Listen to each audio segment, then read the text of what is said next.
In celebration of President's Day and President Abraham Lincoln's birthday, the 45th annual Lincoln Day ceremony was held yesterday at the Lincoln Cemetery on the Lincoln Homestead in Linville, Virginia. While Abraham Lincoln himself never lived on the homestead, a number of his relatives did. 5 generations of Lincolns and 2 family slaves are buried in the cemetery, where the ceremony has been held every year for 45 years. While Breaking Through reporters did not attend this year's ceremony, I was on hand for the open house of the Lincoln family home. Last year I covered the ceremony itself, but there was no open house that year. Yesterday, members of the general public were allowed to walk through the house one last time before it undergoes a full restoration. The demand to see the interior of the home where Lincoln's Virginia relatives once resided was through the roof. People parked cars on the side of the highway as far as 1 mile from the home, then stood in line for as long as 45 minutes in the freezing rain just to be able to see the inside of this piece of history. The Lincoln home is estimated to have been built in the year 1800 by Captain Jacob Lincoln, which was President Abraham Lincoln's great uncle. For those of you interested in the ceremony, although we missed this year's ceremony, we did attend last year's ceremony, and I have attached that report for your viewing pleasure. And it starts now.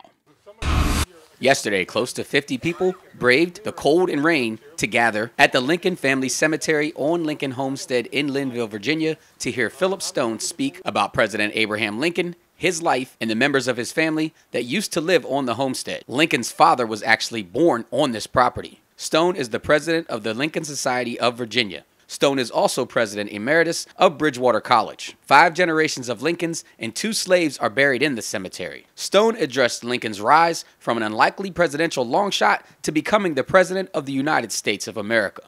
And he's still not likely to be the presidential nominee of the Republicans. By this time, the Whigs he's become a Republican. The Whigs are gone.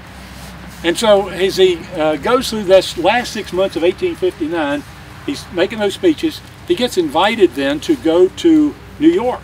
Now this is a real test because he was a purebred redneck in a lot of ways. He talked funny, he had a high-pitched voice, he didn't know how to wear his clothes properly, he looked like he'd just come off the farm. I mean, everybody kind of laughed at him when he would stand up to talk when they see him the first time. And they did at Cooper Union in February of 1860 in New York. They'd never seen anybody like this. And here's this guy standing up, 6'4", thin, and as I say, starts out with his high screechy voice, and he would say things like, "Ain't you glad you seen me?" and just pour it on that he was a man of the people and not fancy and never put on airs. You know, after he spoke about 10 or 15 minutes, people were mesmerized. They just were captured by him. And he had that place was packed because they were so curious about this man from the West who had taken on Stephen Douglas. And they gave him a cheering standing ovation. He was a smash hit. Stone also addressed Lincoln's views, actions, and inactions on slavery. One more piece of evidence. People often wonder, would Lincoln really care about slaves? I mean, a lot of people want to say, well, he was racist, he told jokes and things.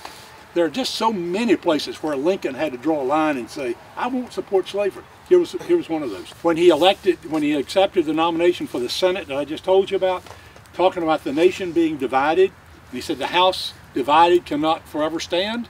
And he talked about and said openly, and this, even his liberal advisors told him it's too dangerous. You're going to make too many people mad. Don't do it. And he said, we believe that slavery is a moral, social, and political wrong.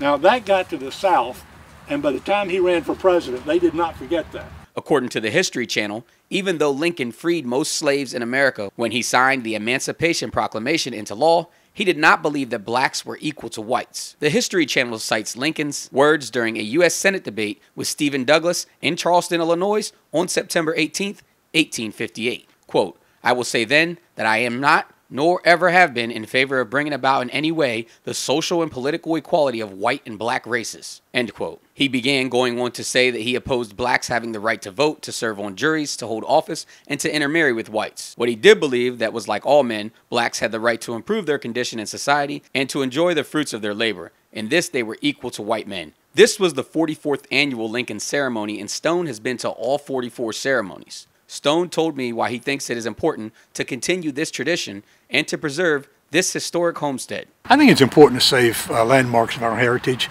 particularly such a close connection with an important president. In addition to that, I think this family history here, the homestead, the Lincolns here in the cemetery, the people I talked about today, it's almost a metaphor for what was going on in our country at the time. Families torn apart.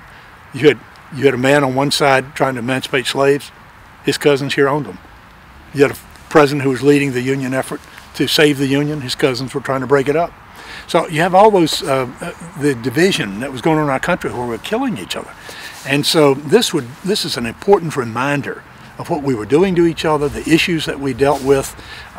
It gives us a reminder, too, that Lincoln is, even here in the heart of the Confederacy, that we can honor Lincoln as someone who said, slavery's wrong, wish it had never existed, I'm embarrassed that it did, but let's stop it now.